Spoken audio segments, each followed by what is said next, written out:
For more than 5 decades, David Gilmour has been regarded as one of the most influential guitarists in rock history, admired for his emotional playing style, soaring solos, and the unmistakable sound that helped define the music of Pink Floyd. Songs like Comfortably Numb and Wish You Were Here became timeless classics, turning Gilmour into a quiet legend whose guitar seemed to speak as powerfully as any lyric. Yet despite the enormous success and influence of his music, many fans have long wondered what truly happened behind the scenes of his career, why one of rock's most iconic musicians gradually stepped away from the spotlight, and what his life looks like today. The truth is far less mysterious than rumors sometimes suggest, but it reveals a thoughtful artist who deliberately chose a different path from the typical rock star lifestyle. During the 1970s and 1980s, Pink Floyd grew into one of the most successful bands in the world, especially after landmark albums like The Dark Side of the Moon and The Wall reshaped the possibilities of progressive rock. Those records brought global fame, enormous tours, and intense creative pressure. Behind the scenes, however, the band also experienced internal conflicts, particularly between Gilmour and former bandmate Roger Waters. As creative control became a point of tension, the atmosphere within the band grew increasingly complicated, eventually leading to Waters leaving the group in the mid-1980s. Gilmour chose to continue Pink Floyd with the remaining members, guiding the band through a new era that included the successful album A Momentary Lapse of Reason and the massive world tours that followed. Yet even as the band remained commercially successful, the experience reinforced something Gilmour had quietly realized over the years. The relentless scale of global fame was not something he wanted to pursue forever. Unlike many musicians who chase constant publicity, he often preferred working in studios, collaborating with other artists, and spending time away from the media spotlight.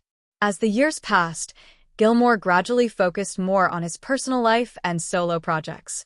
Albums like On an Island allowed him to explore a more reflective musical style, filled with atmospheric guitar work and thoughtful lyrics.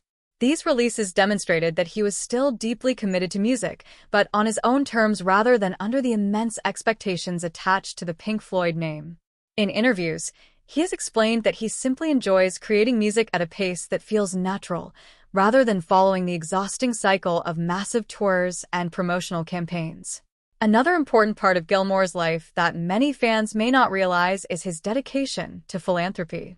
Over the years, he has donated significant amounts of money to charities and social causes.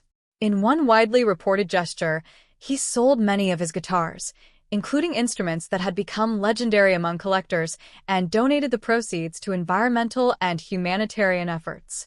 For Gilmour, this decision reflected his belief that the influence and wealth gained through music should be used to make a positive impact beyond the stage. Today, David Gilmour remains an admired figure not only for his extraordinary musicianship, but also for the way he has handled fame.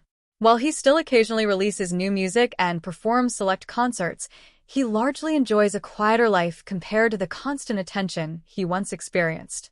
Fans sometimes expect dramatic stories when they ask what really happened to him, but the real answer is surprisingly simple. He chose balance over excess, creativity over constant fame, and privacy over the chaos that often surrounds legendary artists. In many ways, that decision has allowed his legacy to remain intact. Rather than burning out or becoming trapped in endless tours, Gilmour stepped back at the right moments and preserved the passion that made his guitar playing so powerful in the first place. His influence continues to inspire musicians across generations, and his music still resonates with listeners who discover it for the first time. So while rumors and speculation may circulate online, the truth about David Gilmour is ultimately one of thoughtful choices and enduring artistry. He didn't disappear. He simply followed a path that allowed him to remain both a legendary musician and a private individual. And for fans who still feel chills when hearing those unforgettable guitar solos, that quiet legacy may be more meaningful than any headline.